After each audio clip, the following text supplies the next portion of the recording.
اعوذ باللہ من الشیطان الرجیم بسم اللہ الرحمن الرحیم۔ اللہ تبارک و تعالیٰ کے نام سے شروع جو بڑا مہربان اور نہایت رحم کرنے والا ہے۔ پیارے دوستو، جب اللہ تبارک و تعالیٰ نے حضرت آدم علیہ السلام کو اپنے دست قدرت سے تخلیق فرمایا اور حضرت آدم علیہ السلام کو تخلیق فرمانے کے بعد جنت میں داخل فرما دیا، اور ادھر شیطان مردود جس نے حضرت آدم علیہ السلام کو تکبر کی وجہ سے سجدہ نہ کیا، اس کو اللہ تبارک و تعالیٰ نے ہمیشہ ہمیشہ کے لیے اپنی بارگاہ سے مردود قرار دے دیا۔ پیارے دوستو، آج کی اس ویڈیو میں ہم آپ کو بتائیں گے کہ حضرت آدم علیہ السلام کی پسلی سے اللہ تبارک و تعالیٰ نے عورت کو کس طرح پیدا کیا، اور اماں حوا رضی اللہ تعالی عنہ کی پیدائش کس طرح ہوئی، اور حضرت آدم علیہ السلام اور اماں حوا رضی اللہ تعالی عنہ کی شادی کیسے ہوئی، اور اللہ تبارک و تعالیٰ نے حضرت آدم علیہ السلام کی شادی کا حق مہر کون سا رکھا، اور ادھر شیطان نے عورت کے ذریعے حضرت آدم علیہ السلام سے اپنی دشمنی کا بدلہ کس طرح لیا، اور حضرت آدم علیہ السلام کو کس طرح جنت سے زمین پر اتارا گیا، اور حضرت آدم علیہ السلام اور اماں حوا رضی اللہ تعالی عنہ جنت میں کتنی دیر تک رہے، اور جب حضرت آدم علیہ السلام زمین پر تشریف لائے تو اپنے ساتھ کون کون سی چیزیں لے کر آئے۔ پیارے دوستو، ان تمام تر سوالات کے جوابات قرآن و حدیث کی روشنی میں آج کی اس ویڈیو میں ہم آپ کو بتائیں گے، لہٰذا آپ سے گزارش ہے کہ ہماری اس ویڈیو کو اینڈ تک ضرور دیکھیے گا۔ پیارے دوستو، تخلیق آدم کے بعد جب حضرت آدم علیہ السلام جنت کے اندر تشریف لائے تو جنت میں اللہ تبارک و تعالیٰ کی تمام تر نعمتیں اور آسائشیں موجود تھی، لیکن اس کے باوجود بھی حضرت آدم علیہ السلام جنت کے اندر تنہائی محسوس کرنے لگے اور اداس رہنے لگے۔ تو اللہ تبارک و تعالیٰ نے حضرت آدم علیہ السلام کی اداسی اور تنہائی کو دور کرنے کے لیے حضرت اماں حوا رضی اللہ تعالی عنہ کو پیدا کیا۔ حضرت ابن عباس رضی اللہ تعالی عنہ روایت کرتے ہیں کہ حضرت آدم علیہ السلام ایک دن جنت میں سو رہے تھے کہ اللہ تبارک و تعالیٰ نے ان کی چھوٹی پسلی سے حضرت حوا رضی اللہ تعالی عنہ کو پیدا فرما دیا۔ جب حضرت آدم علیہ السلام نیند سے بیدار ہوئے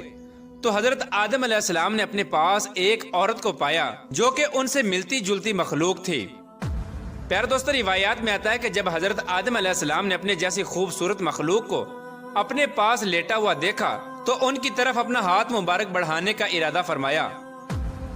تو اس وقت فرشتوں نے عرض کیا کہ ٹھہر جائیے، پہلے آپ ان کا حق مہر ادا کریں۔ تو حضرت آدم علیہ السلام نے فرشتوں سے پوچھا کہ ان کا حق مہر کیا ہے، تو فرشتوں نے عرض کیا کہ ان کا حق مہر یہ ہے کہ آپ ہمارے آقا حضرت محمد مصطفیٰ صلی اللہ تعالی علیہ وآلہ وسلم پر 10 مرتبہ درود پاک پڑھیں۔ چنانچہ حضرت آدم علیہ السلام جب جنت میں داخل ہوئے تھے تو آپ نے پہلے ہی جنت کے مختلف مقامات پر جگہ جگہ پر حضرت محمد مصطفیٰ صلی اللہ تعالی علیہ وآلہ وسلم کا اسم گرامی لکھا ہوا دیکھا تھا، کیونکہ حضرت محمد مصطفیٰ صلی اللہ تعالی علیہ وآلہ وسلم اللہ تبارک و تعالیٰ کے محبوب ہیں، اور اللہ تبارک و تعالیٰ نے اپنے محبوب کے نام سے جنت کو مزین فرمایا تھا۔ چنانچہ حضرت آدم علیہ السلام نے آپ صلی اللہ تعالی علیہ وآلہ وسلم کی ذات اقدس پر درود پاک پڑھا، اور اس طرح حضرت آدم علیہ السلام اور اماں حوا رضی اللہ تعالی عنہ کا نکاح ہوا۔ پیارے دوستو، روایات میں آتا ہے کہ حضرت آدم علیہ السلام اور اماں حوا رضی اللہ تعالی عنہ 60 سال تک جنت میں رہے، لیکن ان کو حق زوجیت ادا کرنے کا حکم نہ تھا اور نہ ہی بچے پیدا کرنے کا حکم تھا۔ چنانچہ اس طرح حضرت آدم علیہ السلام اماں حوا رضی اللہ تعالی عنہ کی تخلیق کے بعد بڑے آرام و سکون سے جنت میں رہنے لگے۔ حضرت آدم علیہ السلام اور اماں حوا رضی اللہ تعالی عنہ جتنا عرصہ بھی جنت میں رہے، اس عرصے کے دوران ان دونوں پر جنت میں کسی بھی مقام پر جانے کی کوئی پابندی نہ تھی سوائے شجر ممنوعہ کے۔ جنت میں ایک ایسا درخت تھا جس کا پھل کھانے سے اللہ تبارک و تعالیٰ نے منع فرمایا تھا۔ جیسے ہی اللہ تبارک و تعالیٰ نے حضرت آدم علیہ السلام اور اماں حوا رضی اللہ تعالی عنہ کو اس شجر ممنوعہ کے قریب جانے سے منع فرمایا تو ادھر شیطان مردود کو حضرت آدم علیہ السلام سے بدلہ لینے کا موقع مل گیا۔ چنانچہ شیطان مردود حضرت آدم علیہ السلام سے بدلہ لینے کے لیے دن رات کوششیں کرنے لگا۔ شیطان مردود کی شدید خواہش تھی کہ حضرت آدم علیہ السلام اللہ تبارک و تعالیٰ کی نافرمانی کریں اور سزا کے مستحق قرار پائیں۔ پھر شیطان مردود نے ان دونوں کے دلوں میں وسوسے ڈالنے شروع کر دیے تاکہ ان دونوں کی شرم گاہیں جو ایک دوسرے سے پوشیدہ تھی وہ بے پردہ ہو جائیں۔ پیارے دوستو، روایات میں آتا ہے کہ حضرت آدم علیہ السلام اور اماں حوا رضی اللہ تعالی عنہ کا لباس جنتی لباس تھا، اور ان دونوں کے سروں پر تاج بھی تھا، اور ایک دوسری روایت کے مطابق حضرت آدم علیہ السلام اور اما حوا رضی اللہ تعالی عنہ کا لباس جنتی درختوں کے پتے تھے جن سے ان کا ستر ایک دوسرے سے پوشیدہ تھا۔ اب شیطان روز ان دونوں کے دلوں میں یہ وسوسہ ڈالتا کہ وہ شجر ممنوعہ کے پاس جائیں اور جس پھل سے اللہ تبارک و تعالیٰ نے ان دونوں کو منع کیا ہے وہ پھل کھائیں۔ چنانچہ شیطان ایک دن حضرت آدم علیہ السلام اور اما حوا رضی اللہ تعالی عنہ سے کہنے لگا کہ تمہارے رب نے تم دونوں کو اس درخت کے پھل کھانے سے اس لیے منع کیا ہے کہ کہیں تم لوگ یہ پھل کھا کر ہمیشہ ہمیشہ کے لیے زندہ رہنے والے نہ بن جاؤ، یا کہیں تم لوگ فرشتے نہ بن جاؤ۔ چنانچہ شیطان کی یہ شیطانی باتیں سن کر حضرت حوا رضی اللہ تعالی عنہ سوچنے پر مجبور ہو گئیں کہ آخر کار اللہ تبارک و تعالیٰ نے ہمیں اس پھل کھانے سے منع کیوں فرمایا، جبکہ جنت میں اور کسی بھی مقام پر جانے سے یا کوئی بھی چیز کھانے سے منع نہیں کیا گیا۔ شیطان مسلسل حضرت اما حوا رضی اللہ تعالی عنہ پر وار کرتا رہا اور پھر آخر کار شیطان مردود کی کوششیں رنگ لے آئیں۔ شیطان مردود نے حضرت حوا رضی اللہ تعالی عنہ کو پھل کھانے پر راضی کر لیا۔ ایک دن حضرت حوا رضی اللہ تعالی عنہ نے حضرت آدم علیہ السلام سے کہا کہ ہم اس شجر ممنوعہ کا ذرا سا حصہ کھا کر تو دیکھیں کہ آخر کار اس میں کون سا راز چھپا ہے جس کی وجہ سے اللہ تبارک و تعالیٰ نے اس درخت کا پھل کھانے سے منع فرمایا ہے۔ شروع میں تو حضرت آدم علیہ السلام نے مکمل طور پر حضرت حوا رضی اللہ تعالی عنہ کو اس درخت کا پھل کھانے سے منع فرما دیا، لیکن پھر حضرت حوا رضی اللہ تعالی عنہ کے مسلسل اصرار پر حضرت آدم علیہ السلام بھی اس پھل کو کھانے پر راضی ہو گئے۔ آخر کار حضرت آدم علیہ السلام اور حضرت حوا رضی اللہ تعالی عنہ اس شجر ممنوعہ کا پھل کھانے لگے۔ ان دونوں نے ابھی پوری طرح اس پھل کو چکھا بھی نہ تھا کہ ان دونوں کی شرمگاہیں ایک دوسرے پر ظاہر ہو گئیں۔ اس وقت حضرت آدم علیہ السلام اور حضرت حوا رضی اللہ تعالی عنہ بہت پریشان ہوئے اور اپنی شرمگاہوں کو چھپانے کے لیے جنت کے پتوں کا استعمال کرنے لگے تاکہ جنت کے پتوں کے ذریعے وہ اپنی شرمگاہوں کو چھپا سکیں۔ جیسے ہی ان دونوں نے اس شجر ممنوعہ کا پھل چکھا تو اللہ تبارک و تعالیٰ نے ارشاد فرمایا،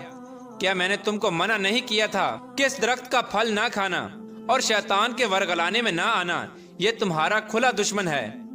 اس وقت جب حضرت آدم علیہ السلام اور حضرت حوا رضی اللہ تعالی عنہ نے اللہ تبارک و تعالیٰ کا یہ پیغام سنا تو خوف الہی کی وجہ سے کانپنے لگے۔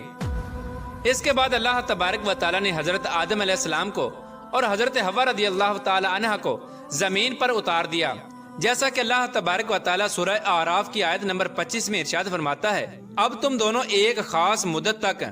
زمین پر ہی رہو گے جہاں تم ایک دوسرے کے دشمن ہوگے اور وہاں ہی مرنا ہے اور اسی میں سے پھر پیدا ہونا ہے۔ پیارے دوستو، روایات میں آتا ہے کہ حضرت آدم علیہ السلام کو ہند میں اتارا گیا جبکہ حضرت حوا رضی اللہ تعالی عنہ کو جدہ میں اتارا گیا۔ جیسے ہی یہ دونوں زمین پر تشریف لائے تو ایک دوسرے کو ڈھونڈنے لگے لیکن ایک دوسرے کو تلاش نہ کر پائے۔ روایات میں آتا ہے کہ جب حضرت آدم علیہ السلام جنت سے زمین پر تشریف لائے تو آپ کے پاس حجر اسود اور جنت کے پتے بھی تھے جن کو انہوں نے زمین پر پھیلا دیا۔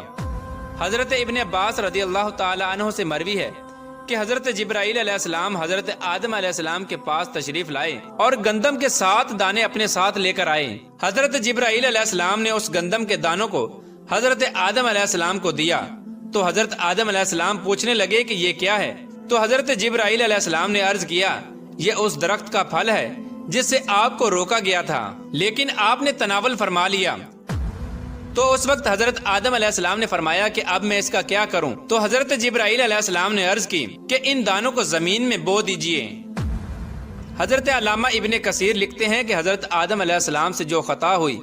تو حضرت آدم علیہ السلام اس خطا کی معافی کے لیے اللہ تبارک و تعالیٰ کی بارگاہ میں ایک کثیر عرصے تک روتے رہے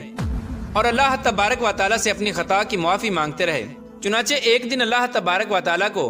حضرت آدم علیہ السلام کی گریہ زاری پر رحم آیا تو اللہ تبارک و تعالیٰ نے حضرت جبرائیل علیہ السلام کو حضرت آدم علیہ السلام کی طرف بھیجا کہ جاؤ اور حضرت آدم علیہ السلام کو معافی کی خوشخبری سناؤ۔ جب حضرت جبرائیل علیہ السلام نے آ کر حضرت آدم علیہ السلام کو اللہ تبارک و تعالیٰ کا یہ پیغام پہنچایا کہ اللہ تبارک و تعالیٰ نے آپ کی خطا کو معاف فرما دیا ہے تو حضرت آدم علیہ السلام بہت زیادہ خوش ہوئے اور اللہ تبارک و تعالیٰ کی بارگاہ میں سجدہ شکر ادا کرنے لگے۔